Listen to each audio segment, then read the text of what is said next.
আমি পালং শাক দিয়ে ভুট্টা বানাচ্ছি। প্রথমে একটু তেল আর মাখন মিশিয়ে গরম করে নিয়েছি। ওতে একটু জিরে আর একটা শুকনো লঙ্কা ফোড়ন দেবো। ফোড়নটা হয়ে গেছে, এবার একটা পেঁয়াজ কুচিয়ে নিয়েছিলাম ওটা দিয়ে দিচ্ছি। আদা রসুন পেস্ট দিয়ে ভালো করে কষিয়ে নেব।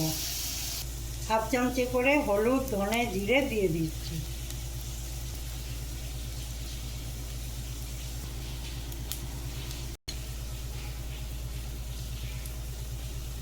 অল্প নুন আর কাঁচা লঙ্কাও দিয়ে দিলাম।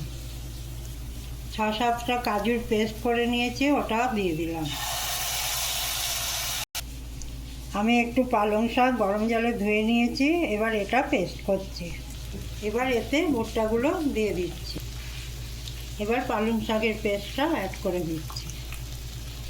অনেকজন এতে টমেটো পেস্ট দেয়, আমি দিই না, শুনেছিলাম যে ওটা ভালো না শরীরের জন্যে। এই রান্নাটা হয়ে গেছে, এবার অল্প মাখন দিয়ে নামিয়ে নেব। আমার ভুট্টা দিয়ে পালং শাকের তরকারি রেডি।